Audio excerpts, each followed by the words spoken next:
Hello दोस्तों, स्वागत है आपका हमारे YouTube चैनल में। आज मैं आपको बहुत ही दिलचस्प स्टोरी सुनाऊंगा, तो चलिए शुरू करते हैं। सुरेश और मैं एक ही कंपनी में काम किया करते थे। एक रोज हमें ट्रेनिंग पर भेज दिया गया। हमारी इससे पहले औपचारिक बातें ही हुआ करती थीं, पर ट्रेनिंग पर हमें एक दूसरे को जानने का मौका मिला। हमें कमरे में एक साथ ही रुकना था। साथ रहकर हम आपस में काफी घुल मिल गए थे। अक्सर रात को मुझ पर से चादर हट जाती तो सुरेश मुझे चादर ओढ़ा दिया करता था। मैंने उससे पूछा, क्यों जागते रहते हो रात भर? मेरी तो आदत है, करवट बदल बदल कर सोने की चादर तो टिकती ही नहीं। सुरेश ने मेरी बात का कोई जवाब नहीं दिया। अगले दिन वो कुछ शांत नजर आने लगा। रात को सोते समय सुरेश ने जो मुझे बताया वो न केवल दिलचस्प था, बल्कि कुछ ऐसा था जो मैंने ना तो कभी सुना, ना ही कभी महसूस किया। ऐसा कम ही देखने को मिलता है। बात केवल विश्वास की रह जाती है। सुरेश ने कहना शुरू किया, आप शायद यकीन ना करें, 2003 का साल था। टीवी देखना, लाइब्रेरी जाना, दोस्तों से मिलना जुलना मेरी दिनचर्या बनी हुई थी। ऐसे में एक दिन मैं अपने दोस्त से मिलने उसके घर गया हुआ था। पता चला मेरे छोटे भाई महेश की तबीयत खराब है। मैं तुरंत घर को निकल पड़ा। वहां देखा परिवार के सभी लोग मौजूद हैं। महेश जोरों से चीख रहा है, जैसे उसे किसी तरह का दर्द हो रहा हो। उसकी हालत बिल्कुल भी देखने लायक नहीं थी। 3-4 लोग भी मिलकर उसे संभाल नहीं पा रहे थे। पिताजी ने कहा, इसे तुरंत डॉक्टर के पास ले चलते हैं, पर मां ने मुझे चुप रहने का इशारा किया। महेश चीखता और बेहोश हो जाता। महेश की चीखें अब भयानक होने लगी थीं। कोई उसका सर दबा रहा था, कोई उसकी छाती मल रहा था। नानी ने कहा, इसे पूजा घर में ले चलो। इतना सुनते ही महेश जोरों से चीखा। शायद ये बात उसे पसंद नहीं आई। उसे घसीट कर पूजा घर में लाना पड़ीड़ा। यहां वो और भी जोरों से चीखने लगा। उसे संभालना मुश्किल हो रहा था, तो हमने उसे कुर्सी से बांध दिया। फिर नानी ने उससे प्रश्न किया, बता कौन है तू? सुनकर महेश गुस्से में भर गया। उसका सर और छाती अब भटट्टी की तरह तपने लगे। उसे अब संभालना मुश्किल हो रहा था। नानी ने फिर कहा, बता कौन है तू? इस बार महेश ने गुस्से में अपने दांत पीस लिए। उन दांतों को किटकिटाने की आवाज मेरे कानों में दर्द करने लगी थी। उसके बदन की सारी हड्डियों कड़क रही थी। आखिर में उसने अपनी जबान बाहर निकाली, जो काली पड़ चुकी थी। यकीन नहीं हो रहा था किसी इंसान की जबान खींचकर इतनी लंबी हो सकती है। नानी ने फिर अपनी बात को दोहराया, अब ता कौन है तू? कहो से आया है। इस बच्चे ने तेरा क्या बिगाड़ा है? जहां से भी तुम आए हो वहीं लौट जाओ। बदले में जो कुछ भी मांगोगे हम तुम्हें देंगे, लेकिन इस बच्चे को छोड़ा दो। महेश ने अपना आपा खो दिया। वो उसी तरह कराहता, दांत पीसता, चींकता चिल्लाता और बेहोश हो जाता। होश में आने पर उसे संभालना मुश्किल हो जाता था। मुझसे यह सब देखा नहीं गया। मैं बाहर आ गया और रोने लगा। उस वक्त मैंने हनुमान जी को याद किया। मंदिर में दिया भी जलाया।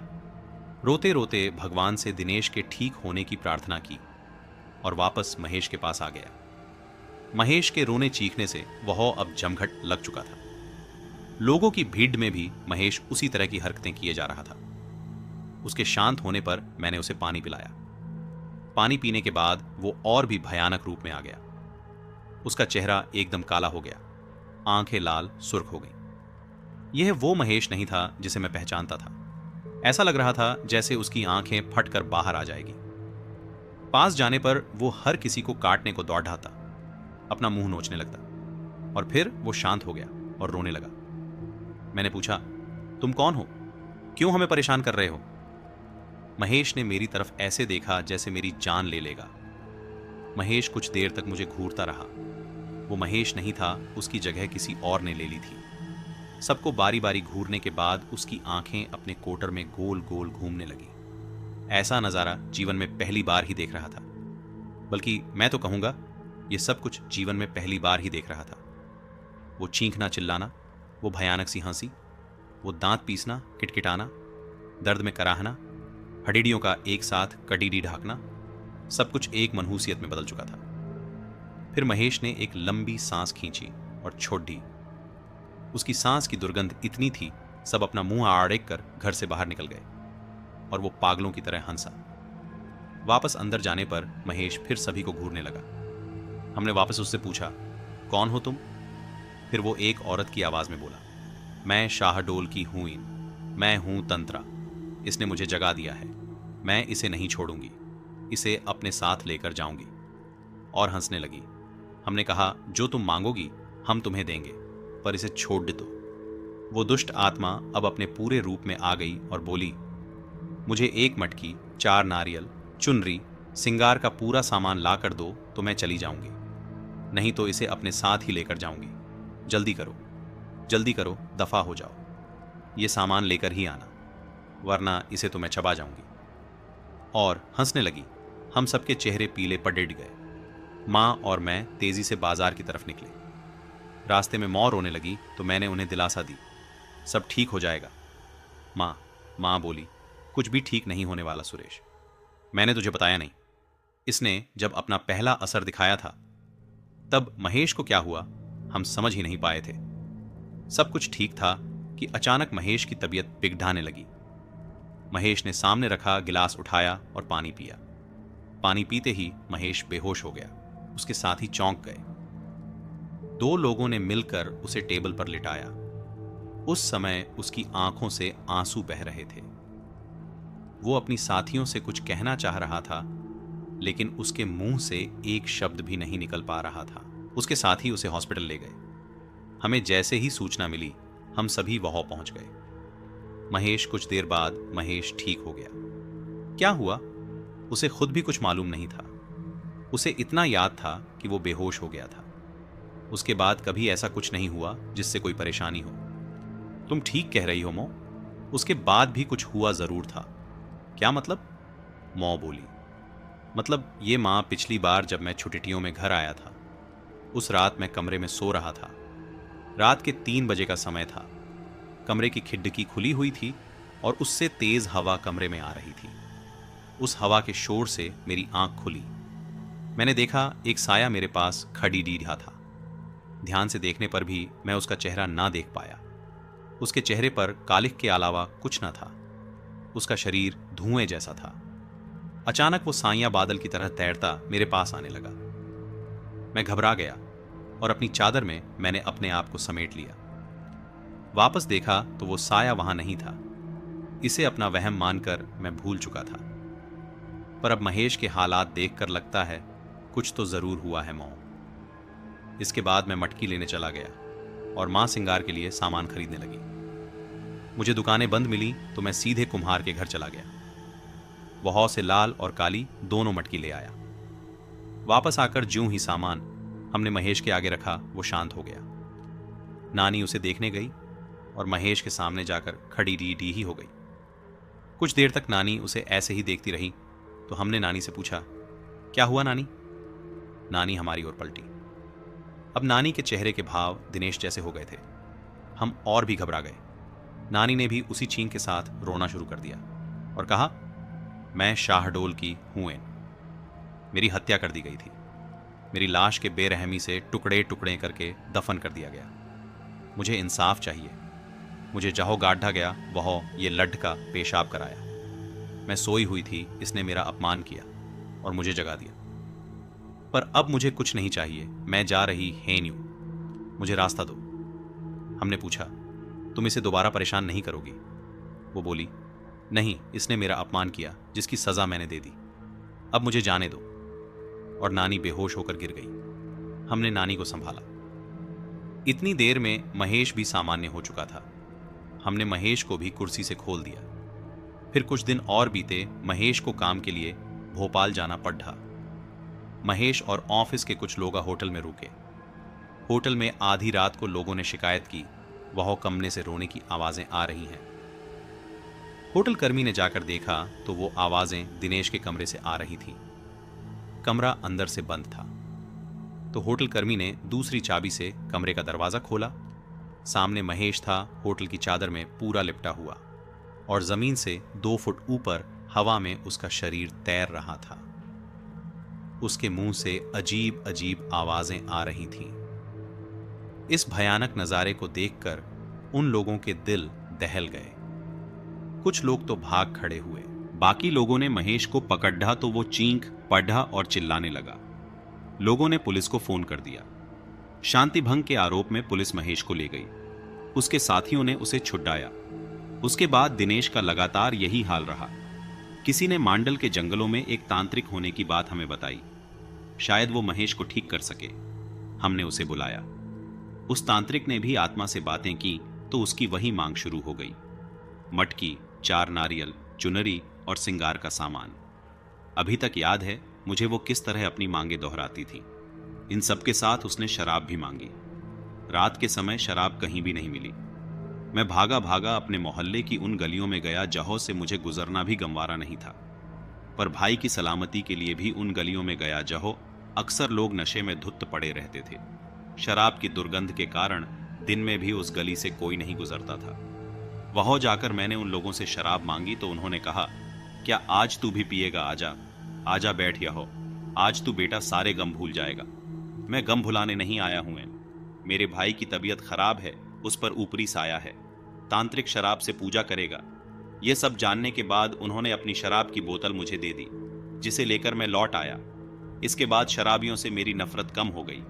तांत्रिक ने पूजा शुरू की। रात भर तांत्रिक पूजा करता रहा।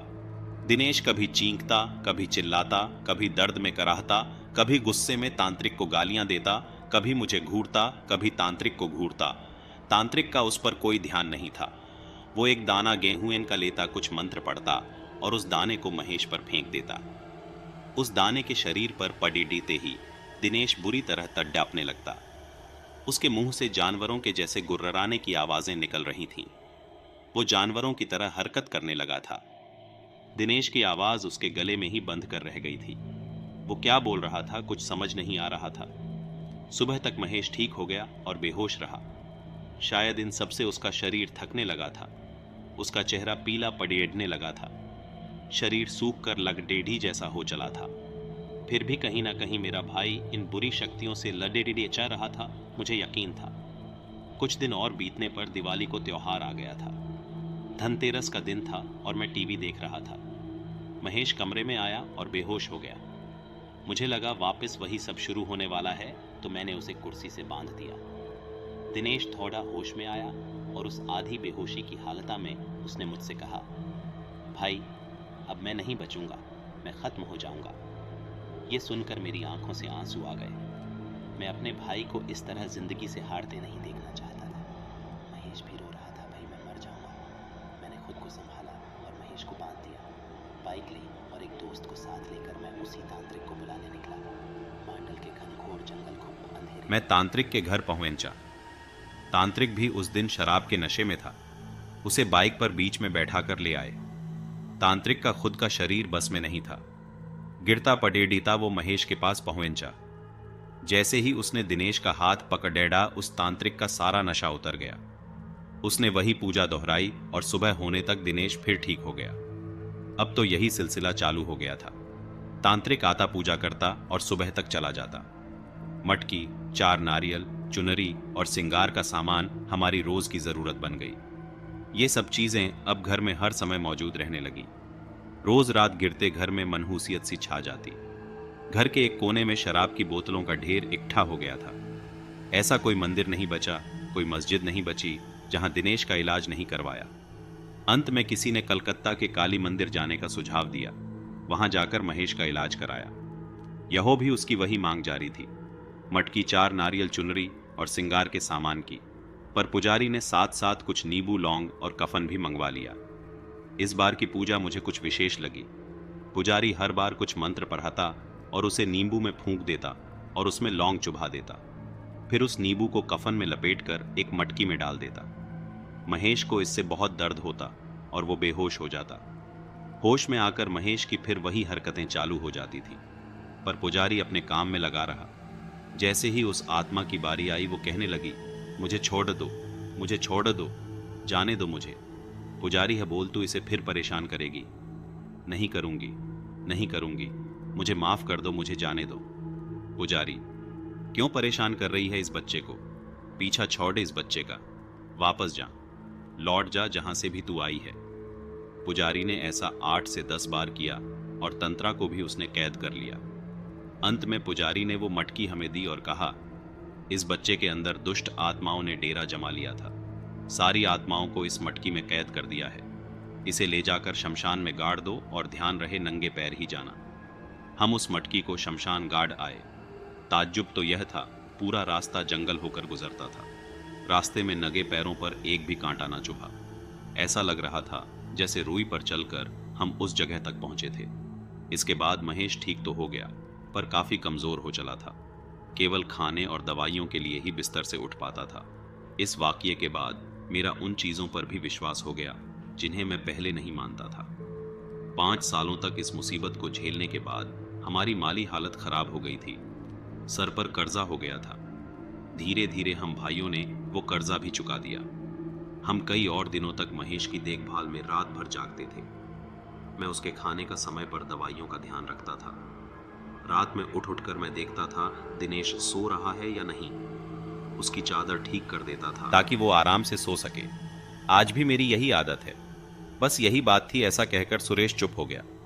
इस कहानी को ध्यान से सुनने के बाद अंत में मैंने मुकेश से कहा, बेशक यह कहानी किसी के लिए बेमिसाल हो या ना हो, लेकिन तुम दोनों भाइयों का आपसी प्यार बेमिसाल है। तो दोस्तों, ये कहानी आपको कैसी लगी हमें कमेंट में ज़रूर बताएं और हमारे वीडियो को लाइक और चैनल को सब्सक्राइब करें ताकि हम आपके लिए ऐसी ही वीडियो लाते रहेंगे। धन्यवाद।